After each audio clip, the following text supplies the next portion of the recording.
Saan gamit niya? Sino? Ano naman ginamit natin? Yung sa gitna. What's up, young man? Yun, wala na pong ano yung dati natin. Kaya yan. Wala na po Kaya yung... sa anak ni Ren. Naiwan sa bahay pala. Ay, hindi pa natin subukan ng maganda ng Sunday. Jai, tulog. Bakit, Mike? Ah, wala pa siya. Ano si ano? Kailangan ko si Mike. Kanta.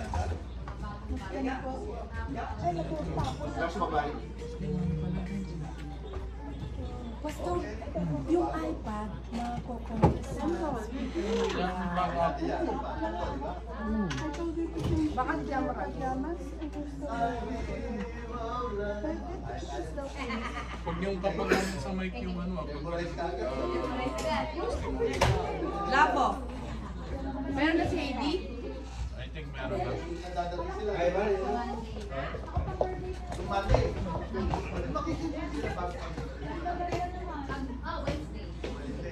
ay.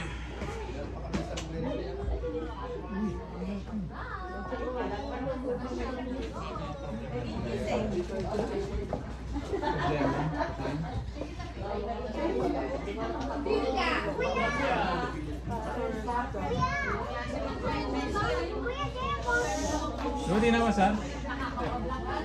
Ito ba yung cable? Sobrang higpit dito. Ayun, nabili kami. Okay. Try namin diretso para yung... Kasi maganda na siya yung parang latency niya. Pag nakaba... Happy birthday! Tama yun.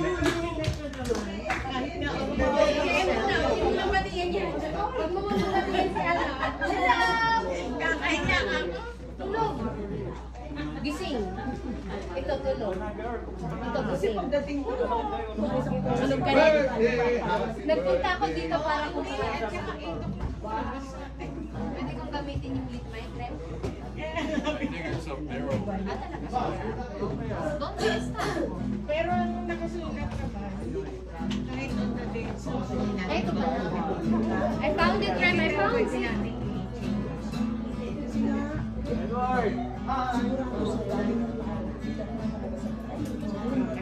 Asa si Juan? Si Matt?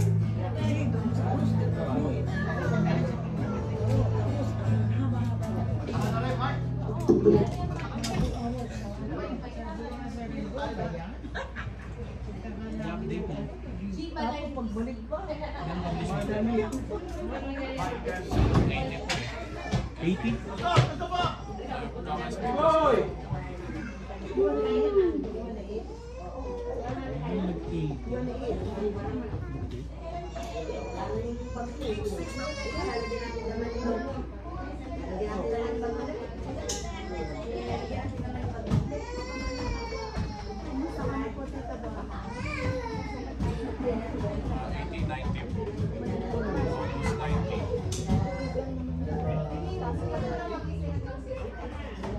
Paano ko masishare sa'yo? Alin? Dito nga no? Huwag kong ma-open tong group yun. Paano ko ilalagay? Eh ano niyo po? I-tag dito. I-drop niyo lang.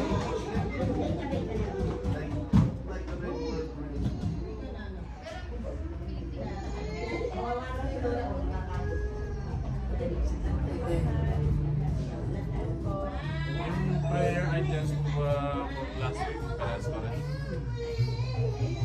Right pa rin.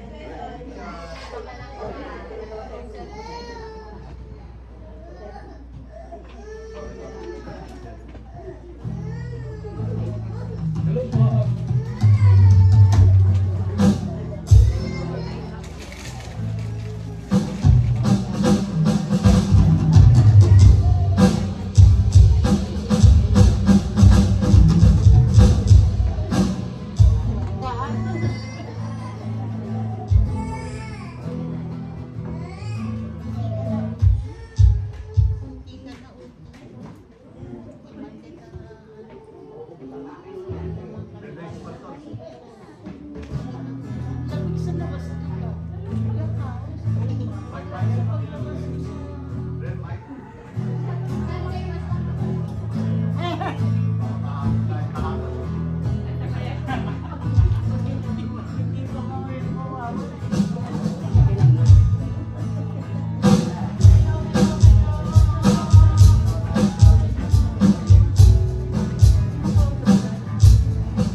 baka inaantok na kayo.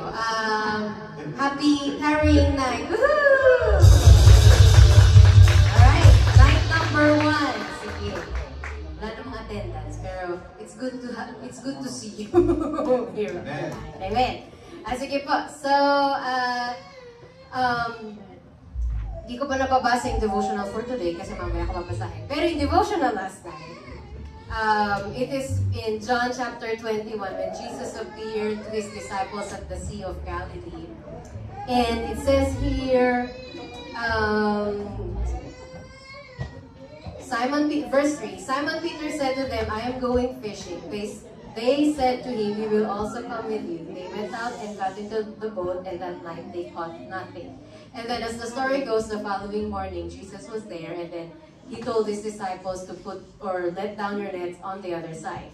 Or cast the net on the right hand side of the boat, and you will find a catch. And then they caught a catch. So when I was reading this last night, I was contemplating about life. I was thinking about life, like how many times did we go through a night or a day being unsuccessful with what we're doing, right? Let's say you're trying to look for a job and you're unsuccessful, or you're in a relationship and it's not going well, or something like that.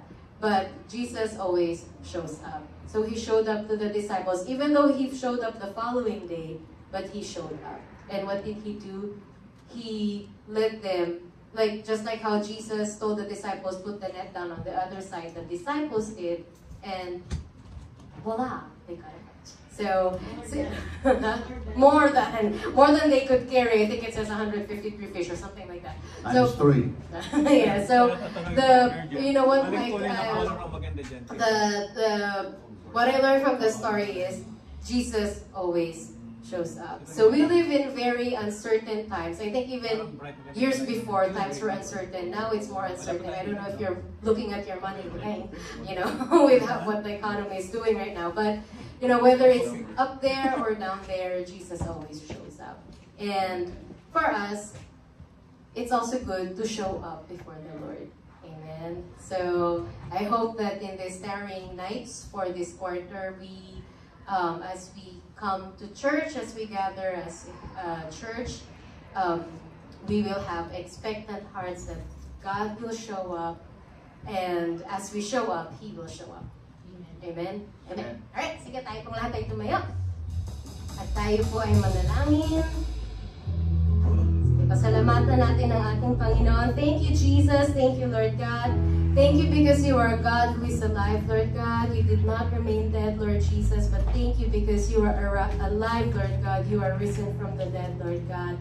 We thank you, God, because of you, Lord, we have hope, Lord God. We have every reason to live, Lord Jesus. Father, we thank you, dear God, for seeing us through, Lord God, kahit ano po nangyayari sa mga buhay namin, Panginoon. Maraming salamat, O Diyos, dahil kayo po ay tunay na buhay, kayo po ay matapat sa aming Panginoong Jesus. Thank you, Jesus, because you told, Lord, you said it in your word that you will never leave us nor forsake us, dear God. So, Father, whatever seasons we are going through right now, Lord, whether we are in the mountains, Lord God, or maybe we are in the valley, Lord God, maybe we are going through a storm right now, Lord, or maybe we are experiencing blessing upon blessing and harvest upon harvest.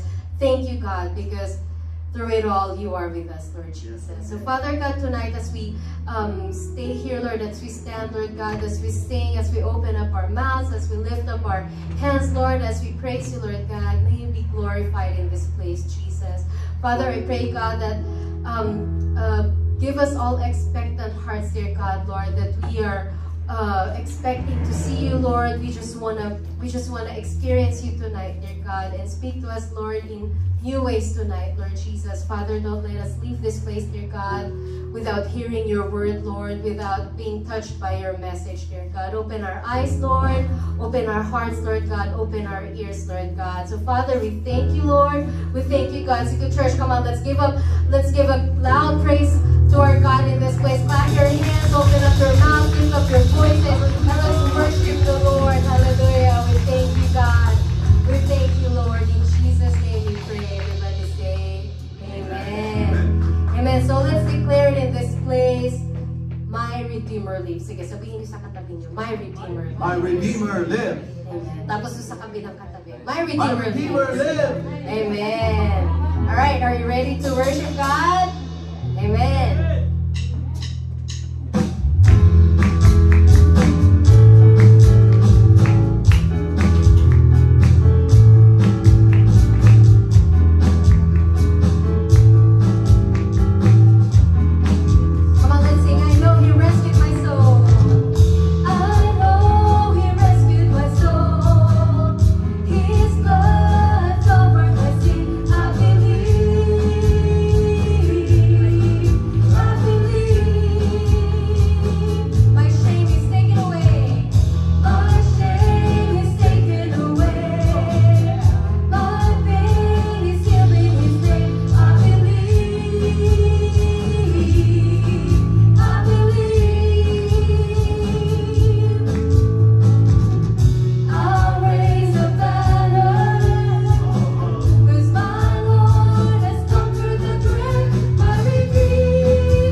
Wash me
magbabantay sa inyo, Panginoon. Walang katulad niyo, Panginoong Jesus. Maraming salamat, O Diyos, sa lahat po ng binibigay niyo sa amin, Panginoon Jesus. Maraming salamat, dear God, dahil kahit po anong pinagdaraanan namin, O Lord, thank you dahil kasama namin kayo, Panginoon. Ito po ay hindi magbabago, Panginoon. Maraming salamat sa inyong katapatan sa mga buhay namin, Panginoon. Tunay nga po kayo ay worthy, Lord God. Tunay nga po kayo ay dapat na bigyan ng papuri at pagsamba at pag-awit sa lugar na ito, Lord. Sige po, pasalamatan natin ulit ang ating Panginoon. Thank you, Jesus, and thank you, God. We bless you, Lord. In Jesus' name we pray, everybody say, Amen.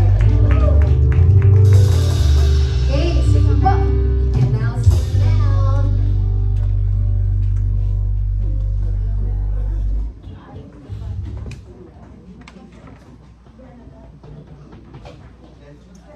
Okay, may tao ba sa online? Meron ba tayong Zoom? Yes? Okay. Can you show them para makita natin kung sino sila po your rem? Wala eh. Okay, sige. Alright, sige. Habang iniintay po natin ang ating mga kapatid sa Zoom, sino po ang gustong magpasalamat sa Diyos? Oh, sige, ikaw. Halika na dito sa taas. Oo, taring Kasi birthday ni Jay. Taring Amen. Thank you, Lord, sa aming through it all talaga kasama natin si Lord. Ano na ba yan? Talaga naman napakaputi na ating Diyos. Amen. Ayan, nandiyan si Grandma Ina, Tita Beng. Sino pa? Ayan, sila Nay Ami, si Siga, lahat-lahat. Ayan, si Brother, si Ate Rebecca, ay si Oma, nandiyan din. Yay! Pastora Luli, Pastora na lahat. Thank you, Lord, sa aming John Mark JM, aming firstborn. Yay! Ayan, life begins at 40 ako kay JM.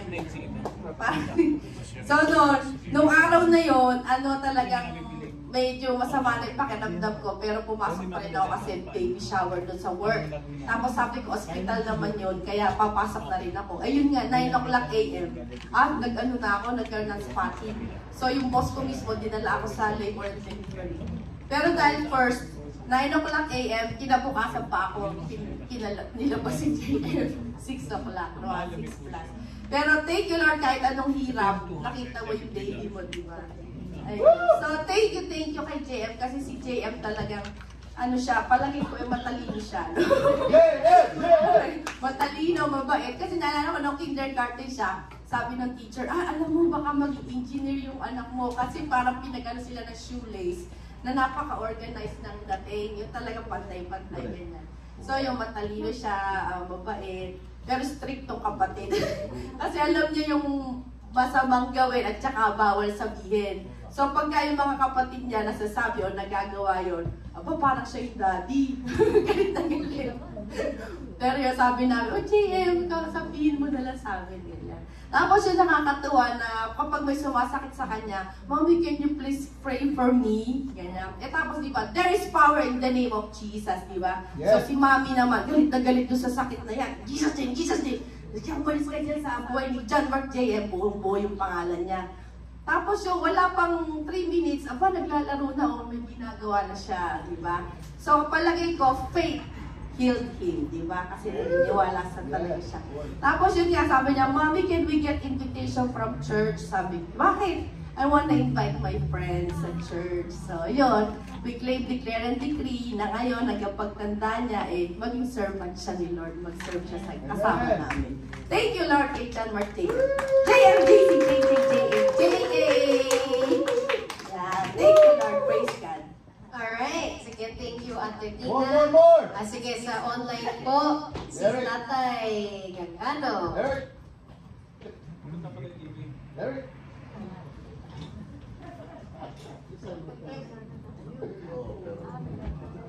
Online. Offline. Yung screen offline. Ready na rin? It's muted. Ha? Naka-mute siya. Na-video ba ako? Ayan, okay po, opo. Okay, naka-unmute kanina. Praise the Lord. Hallelujah, Jesus. Ako yung nagpapasalamat sa Panginoon sa mga kabutihan niya at lalo-lalo na sa mga proteksyon pinagkakalog niya sa mga buong pamilya ko na nagkalat sa buong daigdig. Ang panganay ko nasa Australia at sa ito ng bunso ko at ang anak kong isang babae nasa Pasig at dito rin sa Amerika. Kaya sa mga proteksyon at pagmamahal at pag-iibig ng Panginoon sa amin ay aking pinapasalamatan ang mapagmahal na Panginoon, lalo-lalo na sa aking mga apo at na sila'y malakas at malusog. In Jesus' name, maraming salamat po. Amen. Thank you, Lord. Amen. Thank you po. Thank you po. Sino pa bang nasa online? Nakatapos. Nag-doorbell ulit. Okay, sige po, ito naman ulit live. Kahit di na kayo makit sa stage, parang hindi mo yan. Kahit dito lang sa baka nahihiyan. Dito kayo sa stage. Dito po. Hindi, dapat nakamay para narinig nila. Sige, pasalamat po tayo. Yan po. Ayan. Gusto ko lang magpasalamat sa Panginoon dahil yung isang prayer request namin yung nakaraang linggo na makapag-start na ba ng Bible study sa trabaho, umpisahan namin kanina. Salamat sa Panginoon, pray ko lang na i-sustain ni Lord. So, meron kami dalawa. Actually, yung kasama na, yung pinag-Bible namin ni Pastor, siya kasama namin, tsaka isang kasama sa trabaho. Tsaka, meron pa. Alam niyo kung sino kasama ko rin? Si Ate Tess. Thank you, Lord.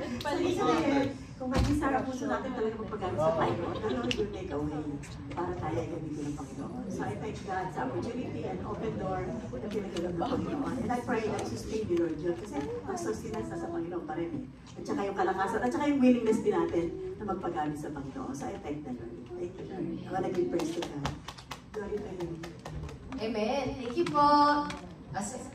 Pero naman, tarinay, dapat excited kayo. Sino pa yan? Di ba lang sa taas? Classmate! Reklado, sunod ka na dyan. Hello po, magandang gabi. Salamat po sa nakaalala.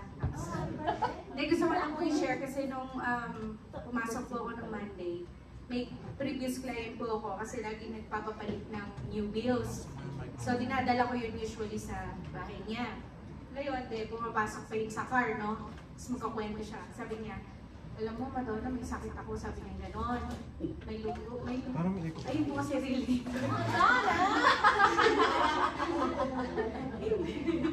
Sabi niya, may lupus daw siya, tsaka something about sa throat niya, gano'n. So, nagkukwento siya ganyan. Sabi ko, ate, can I pray for you? So, parang, naano lang ako kasi, wow, mag-pray na ako.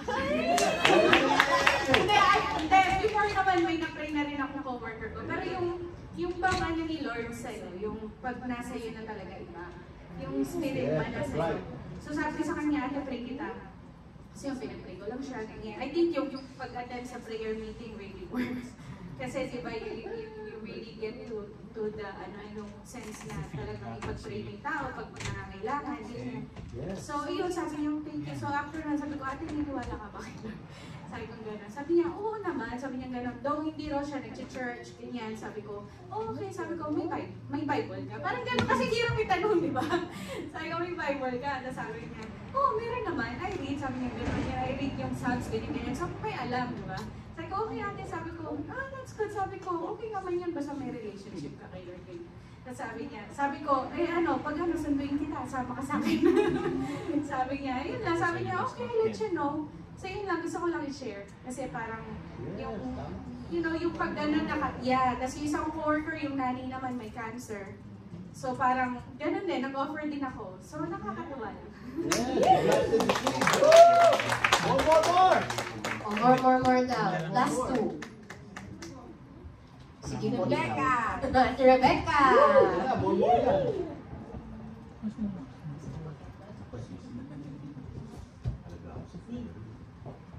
Magandang gabi sa inyong lahat. Mas maganda. Gusto ko lang magpasalamat kay Lord dahil kahit na ito may nararamdaman ako, pero hindi halata dahil pagka malakas, nag-aayos. Pag umaatake, andyan ang kulang. Pero, diyan pa rin yung faith ko kay Lord. So, gabi-gabi, andyan yung sakit, yung nakaramdaman, lumalaban. So, sabi ko kay Lord kagabi, alam, kung time ko na, or ano, sabi ko gano'n, I keep up. Sabi ko kasi talagang, makita niyo yung kamay ko, talagang wala nang puting-putila, tapos namamaga, dito, masakit, tapos, tiniksa ko ng pulmonary ko. So far, thank God, yung based ko sa sputum is negative, walang TB, walang virus, walang bacteria. So, ayan pa rin, pero nandyan pa rin yung yung bukol, pero hindi siya malignan. So, nagpapasalamat pa rin ako dahil matapan ako kahit paano. So, ito, nag-stay na rin ako ng permanent sa last week. So, I think ma-approvean, pero hirap pala din. Kailangan nilang kwan, sabi nga nila, binigay ko na lahat yung kwan. Yung previous ay yung dati kong application, hindi na daw counted yun dahil bumalik ako ng trabaho. So, ayun, sabi ko gano'n, it's okay. Sabi ko gano'n, at least sabi ko gano'n. So, pag mag-exhaust na raw yung kwan ko sa state disability, ibigay ko sa kanila kwan ito yung sulat para kwan sa kanila ibigay. So, naantay ko hanggang yung kwan. So, okay lang. So, yung pag-aantay ko ano yung kalooban ng Lord kung talagang kuhan yung dito yung mag-apply kong gano'n. Kasi noon sabi kong gano'n, kaya hindi ko pinurso yung re-appeal dahil parang ang kuhan ko sarili ko yung talunan na ako, yung parang hindi ko na kaya o kaya medyo malakas pa rin lumaban. Lumaban ako, so ayun, nakita niyo for 6 years na yun. Pero last December, in-announce na nga ng doktor ko na cancer-free. Pero it's like, kung na yung uncontrolled symptoms na ako, so andyan na yung sakit na umaatake, hindi ko alam kung paano. Talagang uncontrolled na, so magpasalamat na lang ako kay Lord, siya na ang bahala. So, ayun, sabi ng mga anak ko, Jazz, sabi niya nilang gano'n sa akin. So, ma'am, sabi niya gano'n, basta mag-stay ka lang sa bahay. Kung minsan, sabi niya, nalulungkot ako. So, mahirap mag-isa sa buhay. Siyempre, yung mga anak mo, andyan sila, pero nasa trabaho. Minsan, hindi ko sila makausap dahil, ayun, nag-aaral yung isa.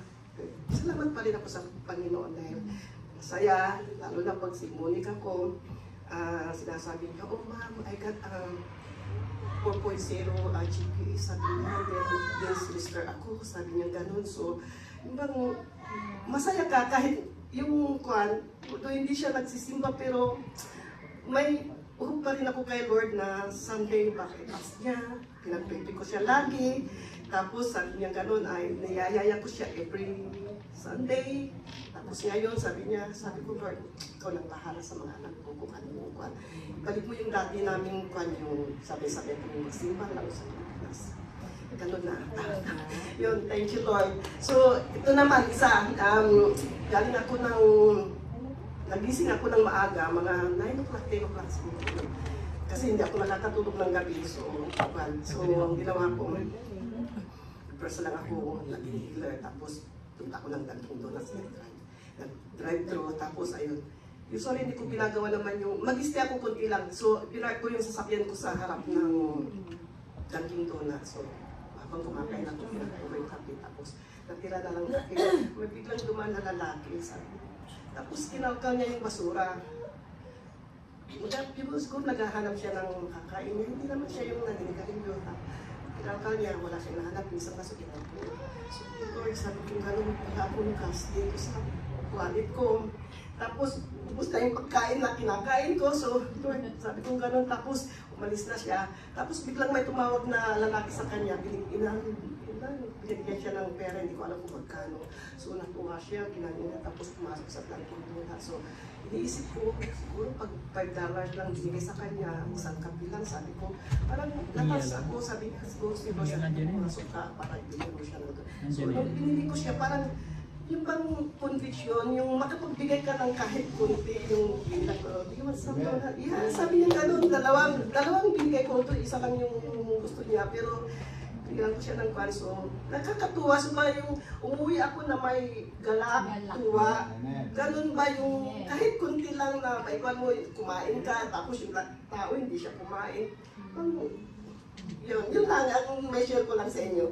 Tapos kanina naman pala yung habang sabi ko, Lord, matake na naman ako ha, pagkatapos kong nag-shower, nanginig ako, nagkuhan ako, sumakit yung ko. Sabi ko, Lord, yung pinapawisan ako, Lord, gusto ko umatin sa pala yung night. Sabi ko, gano'n, alisin mo itong kuhan, sabi ko, sakit na to. In Jesus' name, sabi ko sa bathroom. Tapos bigla na lang ako kuhan. Tapos nung maya-maya, nakaramdam ako ng kuhan, yung galak, yung bang ginahawa, tapos bigla na lang akong umukan. Sabi ko, tatalian ko naman makapag-drive na papunta rito para pag matake si Jablo. Para ka dyan, Jablo. Praise God. Amen. Yun lang. Thank you po. I-recognize lang natin ang ating, recognize lang natin ang ating mga friends online. Si Frank, si Ate Lea, Nanay Emmy, Anulasyon. Wait, wasn't that Frank? Sorry. Kayla. Okay, hello. Ate Christine. And si Joko. I guess he's online too.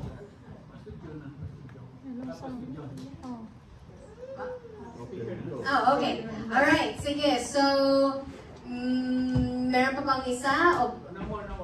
Sorry po. Sige, so dalawa pang gabi natin. So, he reserved you for tomorrow night. Tawagin na po natin ang ating speaker, si Pastor John. Amen!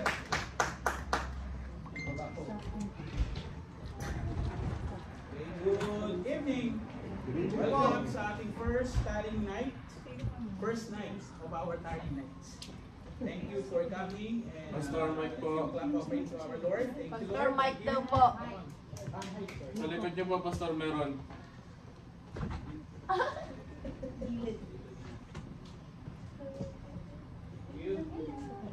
Alright, thank you for joining us to our first night of Tarrying Nights, and we have also tomorrow and a Friday.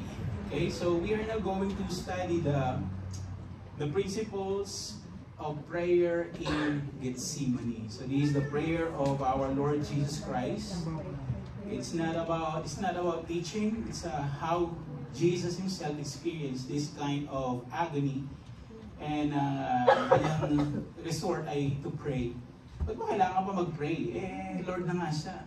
Di ba? Bakit madalas nang pinupuntahan itong Gethsemane or the olive place? Okay, so, kaya, very intriguing talaga why Jesus Christ always praying and giving time doon sa kanyang favorite place. Okay, apat po pag-uusapan natin sa bawat Wednesday. Okay? But I would like to start on our first principle. If you have your Bible with you, you can open that or your app with you. Matthew chapter 26, verse 36 up to 39. So actually that's a whole story, but I would like to read the first 3 verses in order for us to focus on the first principle that Jesus Christ himself giving to us. Let's open our Bible. That's Matthew 26, verse 36 to 39. Okay?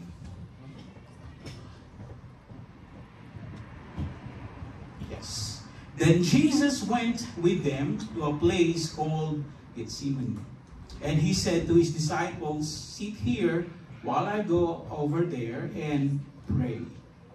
Verse 37, and talking with Peter and the 2 sons of Zebedee, he began to sorrowful and troubled. Then he said to them, "My soul is very sorrowful, even to death. Remain here and watch with me." And going a little farther, he fell on his face and prayed, saying, "My Father, if it be possible, let this cup pass from me. Nevertheless, not as I will, but as you will. Amen. Let's pray. Father, thank you, Lord, for this opportunity to study your word. Thank you for giving us the enthusiasm to dig deeper your word. Thank you, Lord, for revealing yourself to us using your word. Thank you, Jesus. And you are connecting to us, Lord, using your word. Thank you, Lord. Thank you for this relationship that you've given to us. Thank you, Lord, for this connection, the connection that you provided in order for us to grow in our faith, in order for us to grow in our belief, O Lord God. Thank you, Lord. Enlighten us this evening for this first part of principles of prayer in Gethsemane. Thank you, Lord. And bless every one of us, O Lord God. May we enjoy our study this evening. In the name of Jesus, this is our prayer. Amen. Amen. So again, our title, the principle of surrender. Okay, that's number one. That's the number one installment of the principle of prayer in Gethsemane. Of course, our proposition, this is my proposition, through prayer aligns our will with God's. Ang totoong panalangin po ay nilalagay natin sa gustuhan at nais ng Diyos. Not the other way around. You know, ngayon po ay nabubuhay tayo, we live in a world that glorifies control. Gusto natin yan, nag-control tayo mismo. We want to be in control. Control over our time, our destiny, our budget, our decisions. But in the kingdom of God, true power comes not from control, but from surrender. In the kingdom of God, it's not about controlling, but about surrendering. Jesus didn't teach this only with his words. He demonstrated it in the Garden of Gethsemane. You know, the context of this, after the celebration of the Passover with his disciples, ano nangyari dyan? Nagkaroon sila ng fellowship in the upper room, usap-usap sila, and then if you can read chapter 18, 17, 18, or 15, 16, 17, 18 ng John, you can find it, dinala pa sila ng Panginoon dun sa Kidron Valley, na kung saan sinabi niya, I am the vine and you are the branches. Pinakita niya yung vineyard sa kanila. Kasi kaya sa Kidron, dun yung taniman ng ubas. Tama ba? Ng vine. Okay? Ngayon, yung Gethsemane, nagkaroon sila ng tumutok sila, dumiretso sila specifically to the garden called Gethsemane. This moment comes just before his arrest and crucifixion. So, ilang oras lang, uhuli na siya. Kaya the weight of redemptive history is now pressing down on him. Ano ba, ibig sabihin ng Gethsemane? You know, the meaning of Gethsemane is an olive grove located at the foot of the Mount Olives, just outside the walls of Jerusalem. The name comes from the Hebrew words gat, meaning press, and shemen, oil, meaning oil press. Gethsemane meaning oil press. It was a place where olives were crushed in a heavy press to extract the valuable oil para katasan ng langis. Diba? Yun yung lugar na yun na tawag. Kaya tinawag siyang Gethsemane kasi doon ginagawa yung mamahaling olive oil. Okay? Para saan po ba yung olive oil na yan na ginagawa nila? Ito ay ginagamit sa Biblia for anointing. Diba? Ginagamit po yan for wala pa silang gas noon kaya they use the olive oils para magbigay ng liwanag, lighting lamps. Okay, kaya marami pa kinabang ang olive oil. Ito rin ginagamit nila sa offering and worship. Yun din yung langis na yun ang ginagamit nila. Ginagamit din yun para sa healing. Wow, ang daming gamit pala noong olive oil. Siyempre sa pagluluto at sa pagkain. Ginagamit nila yan sa cosmetics and skincare nung panahon nila. Until now. Okay? And marami pang gamit ang olive oil. Kaya dito, as we can see, this This process is deeply symbolic of what Jesus was about to endure. Ito yung nangyari. He too would be pressed and crushed for our iniquities. That's Isaiah chapter 53 verse 5. Yun din pala yun, ano? Hindi naman siya nagkataon lang, no? Pangalan Gethsemane at saka yung gagawin sa kanya pareho. Kaya gustong-gusto pala ng Panginoon because that's a symbolic place for Him na itong mangyayari sa kanya. Okay? You know, the garden was likely a private and familiar place where Jesus often went and to pray. John 18 verse 2. And alam din ng mga disciples na doon nagpupunta yung ating Panginoon. So nakakatuwa naman dahil yun ang kanyang ginagawa. Although He's Lord, He's our God, pero siya ay believer ng panalangin. If we believe in Jesus Christ, we also believe in prayer. Dahil hindi naman niya itong itinuro lang, ipinakita din niya. Okay? Hindi lang ito kanyang sinasabi, kundi ito ay naramdaman niya at pinaparamdam niya sa atin. Okay? Gethsemane represents the place of pressing. Okay? Pressing down. Where comfort is exchanged for calling. Comfort is exchanged for calling. Tayo minsan pa nagpipray tayo, we want comfort. Diba? Pero pagdating sa Gethsemane, this is actually exchanging comfort for the calling that we have. Diba? Minsan may papa na, Lord, tanggalin mo po yung problema nito. Alisin mo po, Panginoon, yung asawa kong pananalit sa akin. Alis talaga, pinapaalis. You know, marami kasi mga pagkakataon, we are praying because we want comfort. But it is different in Gethsemane. It's not comfort at all. It is our calling. Lumalabas yung katas ng mga mananampalataya sa panalangin. Amen? Nilalabas ng Panginoon yung kakayanan ng mga mananampalataya sa panalangin. Kaya gusto ko yung Gethsemane because somehow this is the way nagagamitin tayo ng Panginoon mightily. We can be used as healer. Amen? Kasi naman gamit ng oil eh. As healer, as light. Deklarasyon naman ng Panginoon, we are the light of this world.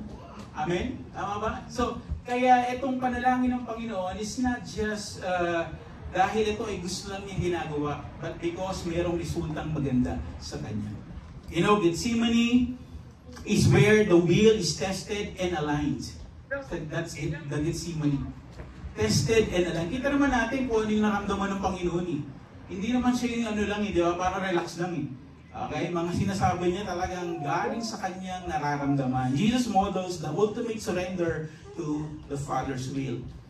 You know, as we can see, bago ako pumunta sa tatlong puntos natin, I would like to declare this. You are never stronger than when you fully surrender.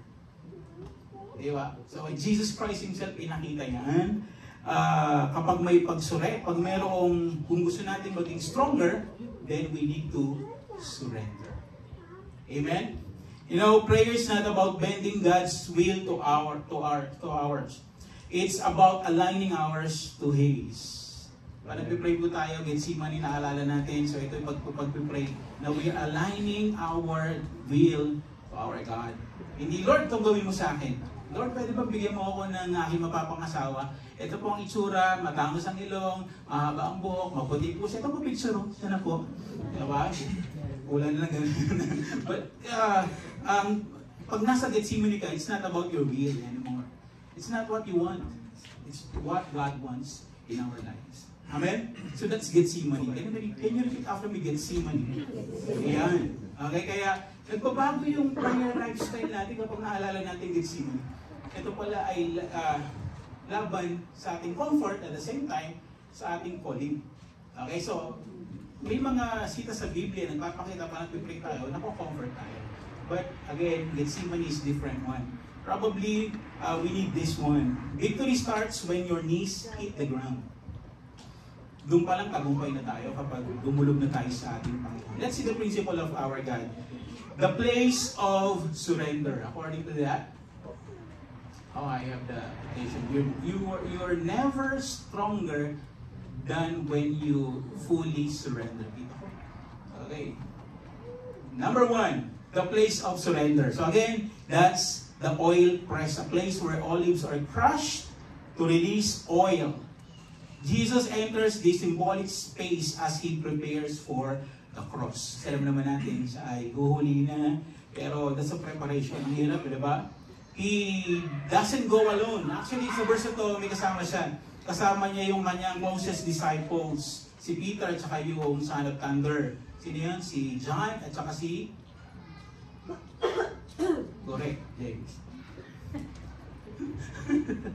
Okay, correct po yun. And to that verse, we can see na kahit na may kasama siya, mas pinili pa rin ng Panginoon, okay, stay lang kayo dyan, mag-pray muna ako doon. Sa bandang malayo-layo ng konti. Okay, so, Luke chapter 5 verse 16, makikita natin mga verses na ito. Matthew chapter 26 muna, Matthew 26. Jesus went with them to a place called Gethsemane, and He said to His disciples, "Sit here while I go over there and pray." Okay? And another verses, makikita natin, Luke chapter 5 verse 16, "But He would withdraw to the desolate places and pray." Okay? Another, Mark chapter 1 verse 35, very early in the morning. Go and watch. While it was still dark, Jesus got up, left the house, and went off to the solitary place where He prayed. And Luke chapter 22 verse 39, "And He came out and went as His custom." Okay, gawin niya talaga. Gawain niya talaga, was unto the Mount of Olives. And the disciples also followed Him. Okay, so look at that verses. Ibig sabihin talagang mayroong lugar ang ating Panginoon sa kanyang pananalangin. That's Gethsemane. Yung pananalangin niya, symbolizing that He is not following His will, His wants, but the will of the Father. Kung anong gusto ng Panginoon, gusto ng Ama, yun ang dapat masunod. You know, every believer needs Gethsemane. Bawat mananampalataya po, kailangan po natin. Kaya minsan po, we need to align, we need to, the context of our prayer. Prayer is not just to comfort us. Well, syempre nako-comfort naman tayo nun. But prayer is aligning to our calling. Kapag nagpipray tayo, mas lalo tayong gumagalaw according to our calling. It is a sacred place of wrestling, surrender, and transformation. Yung doon mo iniiyak lahat na sa Panginoon. Akala natin panalangin ni Jesus, kasi yung panalangin ni Jesus dito sa Matthew 26, napakaiksi lang, pero in John chapter 17, ang haba. Second, read that, ang haba. Pinagpiray niya tayo, pinalangin yung unity ng mga believers, so napakahaba ng kanyang panalangin, at umiiyak siya sa panalangin. Matthew chapter 6, sa kanyang pananalangin ay mayroong pag-iyak ng malakas. Mamaya makita natin. But you know, ang Panginoon, nakagawian niya, talagang meron siyang lugar. Ang tanong, tayo ba may lugar ng Gethsemane? Pastor, kahit siya naman po pwede ako manalangin. Correct yun, tama yun. Diba? Pero yung ating pagdulog sa ating Panginoon na naghahangad na lakaran yung kalooban niya, yung po yung Gethsemane. Pero I will suggest, di ba, kapag may prayer time natin, you have your own private place. Di ba? Kasi meron nga akong nakausap na isa, sabi, ako hindi na ako nagpipray ng personal. Kasi habang nagdadrive ako, nagpipray ako. Habang nag-work ako, nagpipray ako. Ang ganda naman talaga ng kanyang idea ng ganun. So nagpipray siya. Nagdadrive, nagpipray. Pag nagdadrive ko, amen Lord. Di ba, parang mahirap yata yun. Di ba, parang ginagawa mo siyang bagay, ginakausap mo. Well, I think, nag-work sa kanya yun. Pero the Bible is clearly telling us na meron tayong place, room, para manalangin. Matthew chapter 6 verse 6. Matthew chapter 6 verse 6. Wala ko niyan dyan. But when you pray, go into your room and shut the door and pray to your Father who is in secret. Alright? So, maganda, meron talaga tayong lugar. Alam nyo, merong palabas na Christian movie, ang tawag, War Room. Yung closet nila, ginawa nilang prayer room, tinanggal lahat, tapos nandun lahat ng struggle, nandun lahat ng mga labanan sa sarili at saka sa kalooban ng Panginoon. Hanggang may ganun, Isa na laki-laki ng bahay natin, minsan walang place of Gethsemane. Diba? If we have the opportunity na maglagay ng place of Gethsemane, maganda yun. Abentahin lang sa malapit ako sa church. Diba? Anytime Gethsemane sa akin, Dudulugan pa, Lord. Ano ba, Lord? Diba? So, mahalaga na meron tayong time and place to pray. Kasi ito talaga yung labanan natin. Your secret place determines your public strength. If we are, napapakita natin na magaling tayo sa labas, pero weak sa loob, I think there's a problem about it. But kapag matatag tayo sa ating mga secret places, nagpipag tayo sa Panginoon malapit, well, the public strength will happen. Diba? Nagugulat ka parang, ba't ang bilis ko siya ipanalangin? Ba't ang bilis ako mag-share ng gospel sa kanya? Ba't parang binabagay ko sa kanya laging verses ng Bible? Well, probably because your secret place ay sobrang lakas. Okay? What you press in prayer, God will bring forth in purpose. Okay? So, ang tanong ulit, meron ka bang secret place? Meron ka bang Gethsemane? Okay? Well, kung wala talagang lugar, well, the time itself, na kung saan dinidin mo sa Panginoon, Lord, siya na ba? Ayan. Ayoko siya eh. Siya na ba? Lord, tatakbuhin ko ba yung trabaho na to? Itutuloy ko ba yung trabaho na to? Ang daming pwedeng ilaban sa Panginoon. And that's Gethsemane for us. Pwede natin ilaban sa panalangin. At ang mananalo ay ang kalooban ng Panginoon. Number 2, siyempre kapag may labanan na ganyan, masakit yun. May sabay-sabay, masakit. Okay. The pain of surrender. Talaga namang masakit ito eh. Matthew 26, Jesus himself, and taking with him Peter and the 2 sons of Zebedee, he began to sorrowful and troubled. Then he said to them, my soul is very sorrowful, even to death. Sobrang bigat daw. Remain here and watch with me. Matthew 26, verse 37 to 38. Jesus experiences deep emotional agony. Talagang hirap nito. Jesus na to Diba? Talagang he isn't just anticipating physical suffering, but spiritual separation and weight of sin. Yung bigat ng kasalanan ng sangkatauhan. Yung bigat ng kasalanan ng katabi mo. Tingnan mo yung katabi mo. Tingnan mo rin yung katabi mo. Siya rin yun. Tingnan nyo rin ako. Kasama ako doon sa bigat na yun. Kaya, ano mo mauuna? Kaya sabi niya sa dulo, di ba? Lord, pwede mo namang alisin ito. Pwede ba, Lord? Di ba? Amo, pwede ba? Jesus na to klaro na sa kanya. But there's a pain of surrender. Hebrews chapter 5 verse 7, I think this is the verse. Maganda. According to that, in the days of his flesh, Jesus offered up prayers and supplications with loud cries and tears. Diba? Nami-miss nyo na ba yung una ka na maging mananampalataya, every time you pray, laging merong iyak? Amen. Kasi naglalaban yung sarili mo at saka yung kalooban ng Panginoon. Tama? Ngayon, di ba, Lord bless this food, amen. That's it. Tapos na. Di ba?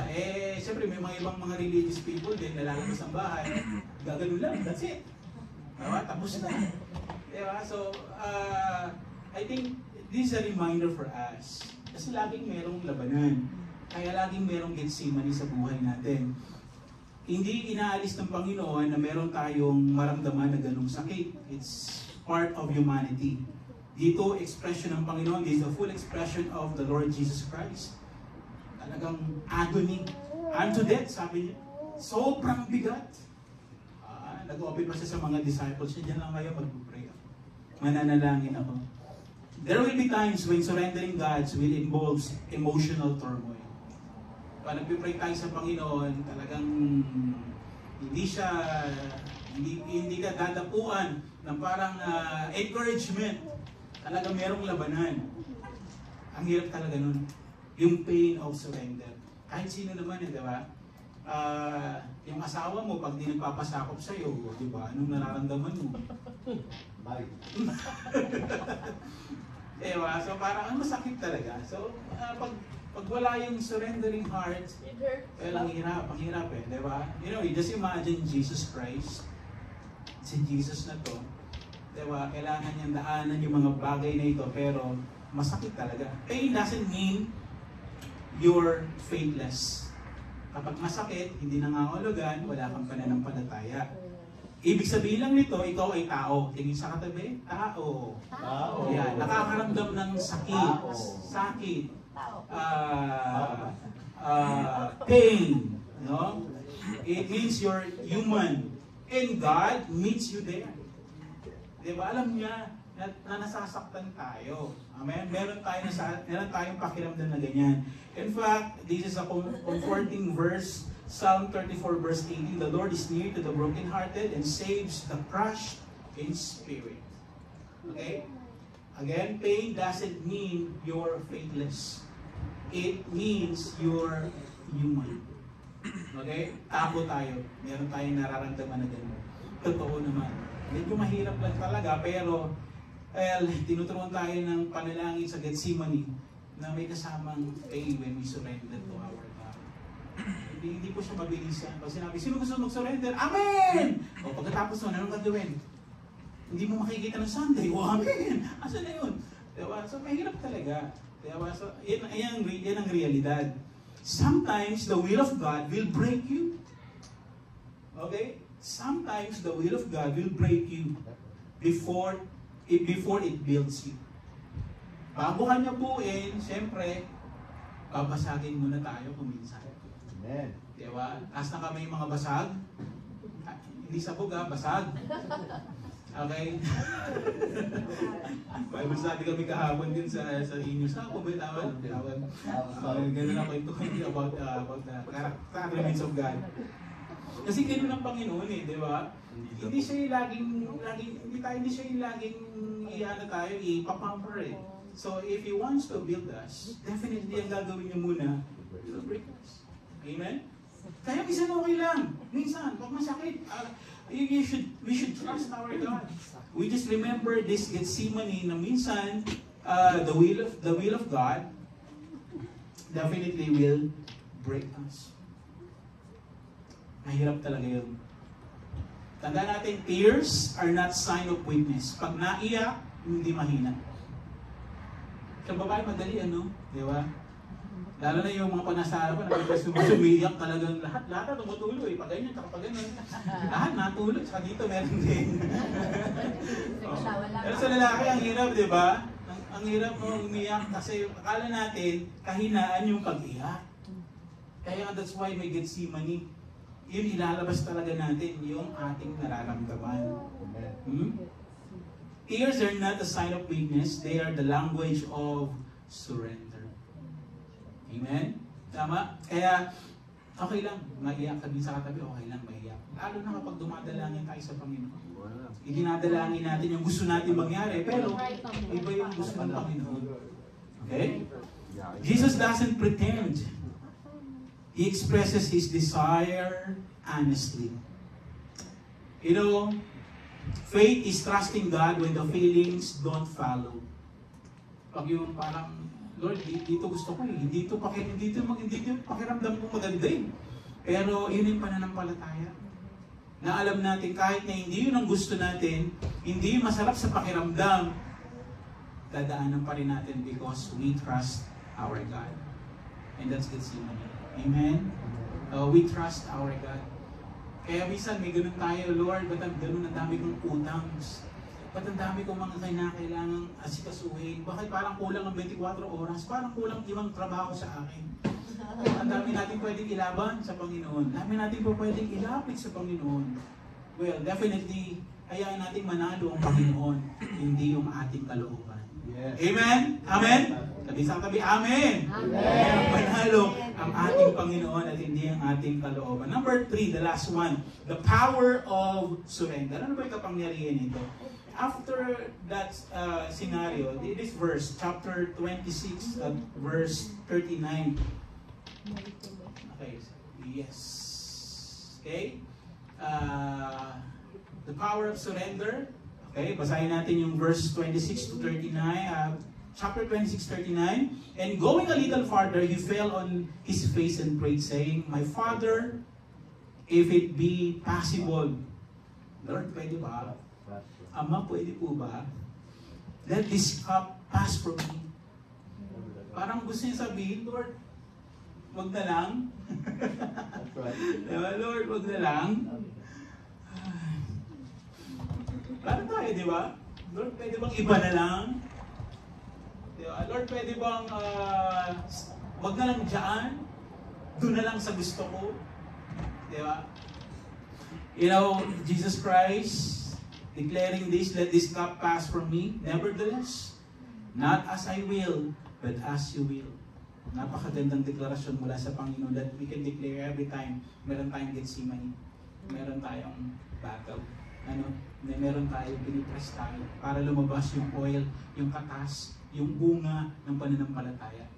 Amen. Yung resulta ng pananampalataya na meron tayo. Jesus doesn't pretend again. He expresses his desire honestly. Okay lang naman talaga magsabi sa Panginoon. Nasasaktan na ako sa sinasabi ng asawa ko. Sobra pong bigat. Bisa na huwag naman tayo magbanggit eh. Wala naman tayo may katabi sa Panginoon. Siya ay omniscient, all-knowing. Amen. Diba? Alam niya lahat ng bagay. Yung nangyari sa inyo, alam din niya.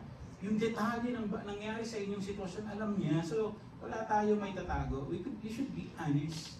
Diba? Pag tinanong tayo, may problema ba? Ano sagot? Wala, okay lang. Diba? Pero sa totoo lang, durog na ang puso. Kailangan mo ng Gethsemane. Amen. Amen, amen. Wala si Mel. Pag nagpa-follow ko, lagi ko may nag-chat sasabihin ko, is there any problem? Anyone, anything, would you like me to pray?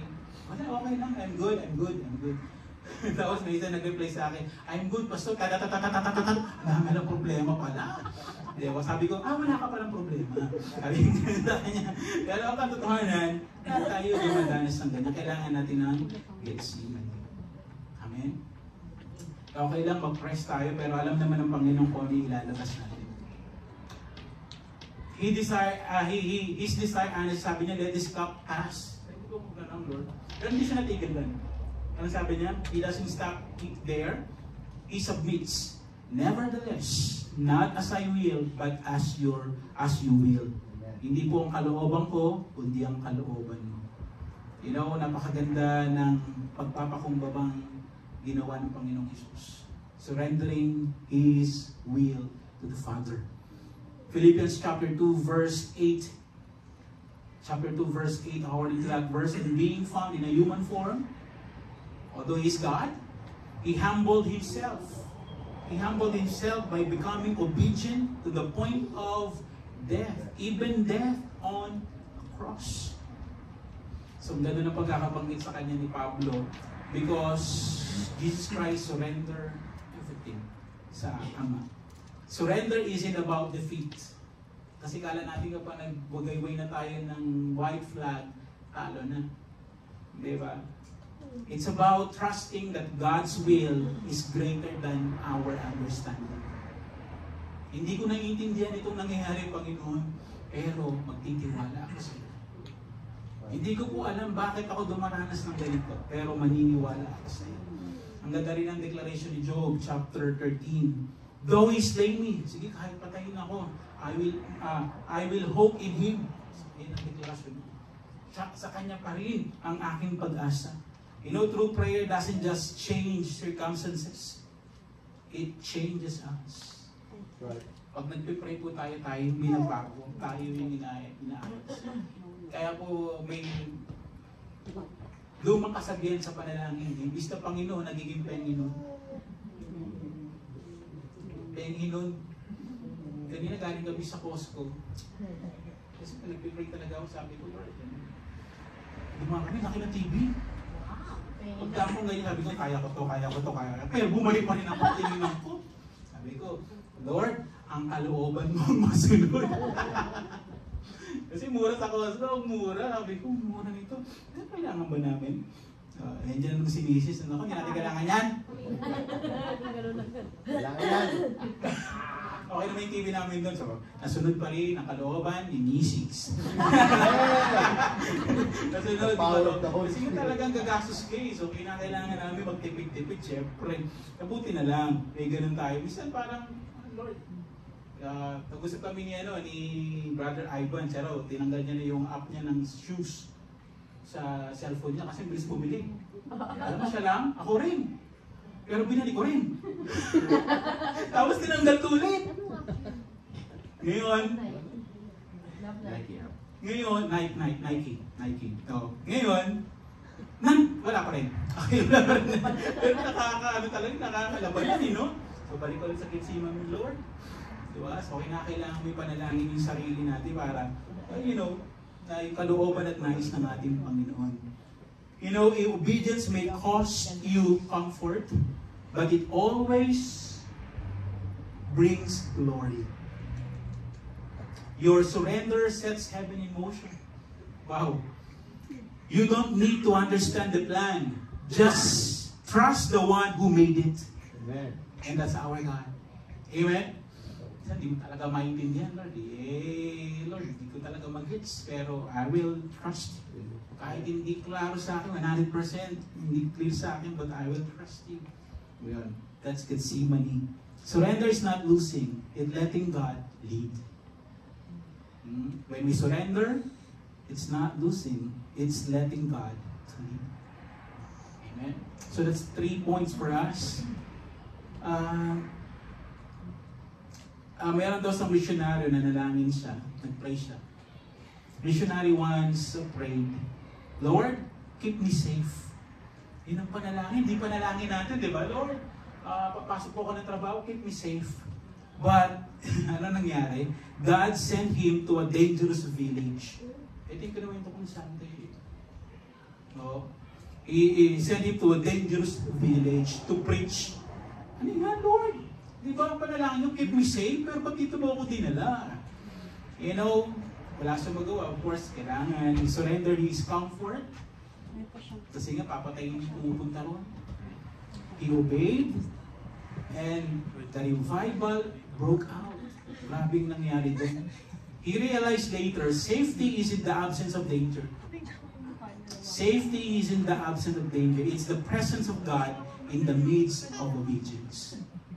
Presensya ng ating Panginoon. So this is the challenge for us. Let's get Gethsemane. When we remember that Jesus is praying, grabe yung kanyang pinagdaraanan. In the garden, Jesus didn't just prepare for the cross. He won the battle through surrender. Nanalo pa rin ang Panginoon. Not my will, but your will be done. Amen? Amen. We can pray for that. Sa mga panalangin natin, may pinagdadaanan tayo. Not my will, but your will be done. Wow. Not my will, but yours be done. This is the heartbeat of Christian life. Ito naman talaga yun. Ang kalooban ng Panginoon, hindi ang kalooban ko. Will you trust Him when the pressure rises? Pag ang dami ng problema, can you still trust Him? Then Gethsemane, available ang Gethsemane. Pasok ka sa Gethsemane mo and the Lord will of course lead you, lalabas yung pinakamagandang katas ng buhay pananampalataya natin. Will you surrender even when it hurts? Lord, sinaktan niya po ako. Siya dapat mag-sorry. Siya dapat ang mabago. Baguhin mo siya. Baguhin mo. Ayusin mo ang buhay niya. Diba? Pero sa totoo lang, tayo pa rin dapat ayusin ng Panginoon. Will you say yes even if the path is painful? Masakit na pero tinutuloy-tuloy pa rin natin. Because we know saan tayo dinadala ng Panginoon. God's will may be uncomfortable, but it's always unstoppable. Hindi talaga mahinto yun. Tuloy-tuloy pa rin. Let go, lean in, live surrender. The garden of surrender leads to the glory of, kaya meron tayong what? Resurrection. Amen? Kaya tayo ay naligtas. Kaya tayo nakakatamasa ng kaligtasan. Because there's Jesus to surrender himself to the will of the Father. Amen? So napakagandang example sa atin ng ating Panginoon. You know, this is the challenge for every one of us. Maybe you're facing this kind of trials, problems, or situation that you are not really, you don't want to be in that problem. Well, Gethsemane ang katapat. And God will press us for us to bear fruit, for us to grow in our faith. Amen? Let's pray. Father in heaven, we thank you, Lord. Lord, we come to you in our own Gethsemane moments. Not to change your will, Lord, but to align with it. Thank you, Lord. Patawad po kung minsan, Lord, ang laman ng aming mga panalangin ay yung mga gusto namin. Mga gusto naming makuha. Patawad po, Panginoon, kung minsan ang aming mga pinapanalangin para ka namin inuutusan na gawin ang gusto namin. Forgive us, Lord. And this night, Lord, you reminded us, oh Lord God, the prayer of Jesus in Gethsemane. Na meron po talagang panalangin na naglalabanan between comfort and calling. Lord, teach us to trust you, to surrender our fears, and to follow you wherever you lead us. Lord, may we echo your Son, may we display your Son, not our will, but yours be done. Thank you, Lord, for reminding us this evening our Gethsemane moment. In Jesus' name, amen. Amen. Praise the Lord. Hallelujah. Thank you, Jesus. Alright. Sige po, ang ating prayer item, ilabas po natin. Palagpipray po tayo, lagi po natin hinihingi ang mga bagay na ito sa Panginoon. Ano? But this, okay. Ilapit po natin sa ating Panginoon itong mga prayer items natin. And of course, kasi minsan ang hirap magsabi ng problema sa grupo tama, no? Ang hirap mag-share ng deepest problem, ano? Kaya may Gethsemane tayo. Ito, sa grupo natin, ipanalangin po natin ito lahat. Group 1, Youth Ministry, Rainmakers. Ilapit po natin April 25, DBBS, July 7 to 11, and the prayer request. Yung mga pinagdadaanan ng ating kapwa kapatid. Then sa Sunday, this coming Sunday na to, April 13, let's pray na maging productive, panalangin natin sa Panginoon. Easter Sunday, April 20, and our outdoor activity doon po sa Highlands. Panalangin po natin na marami po tayong ma-invite ng kakilala, kaibigan, kapamilya natin. And let's pray for our Bible studies and outreaches. Lapit natin sa Panginoon. Hindi po walang posible sa panalangin. Ang Bible study po hindi nag-umpisa sa information. Nag-umpisa sa panalangin. Meron po kami pinag-pray talaga. Sobrang pinag-pray namin. Kasi nangihinayang ako.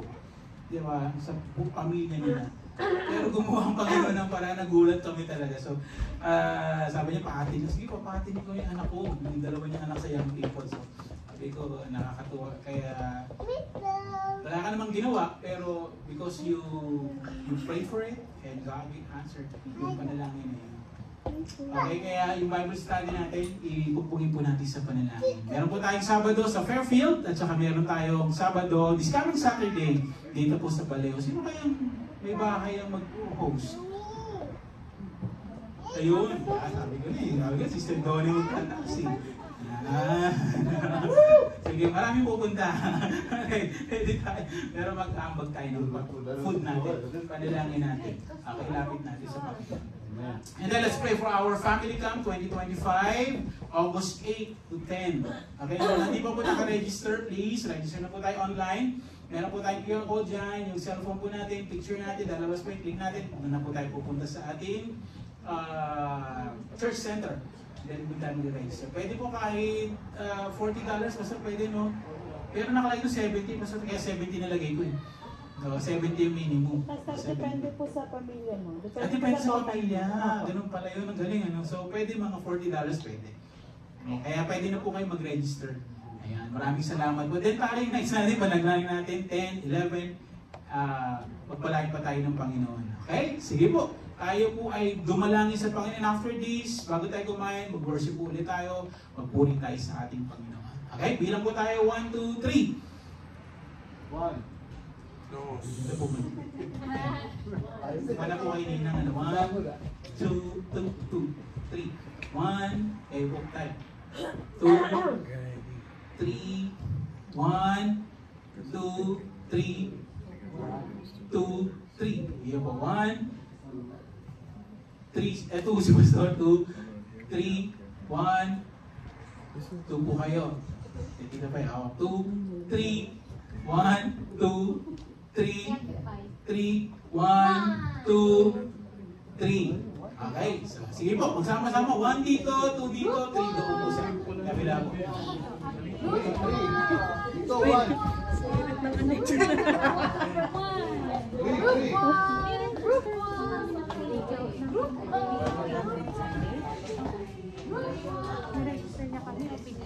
Sabi ni, nag-canvas na. Sumibig.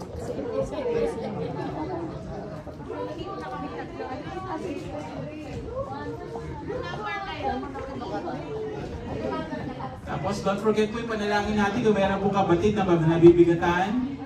Gusto niyang i-open, panalangin po natin. Ano? Okay. 3. So, dito po yung 3, dito po yung 3.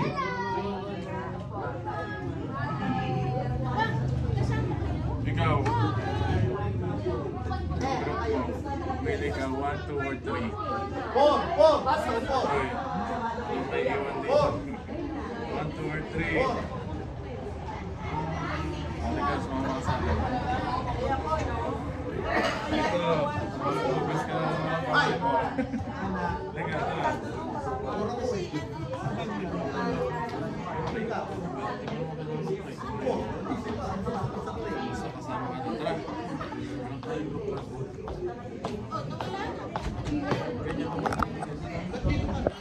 Our first time.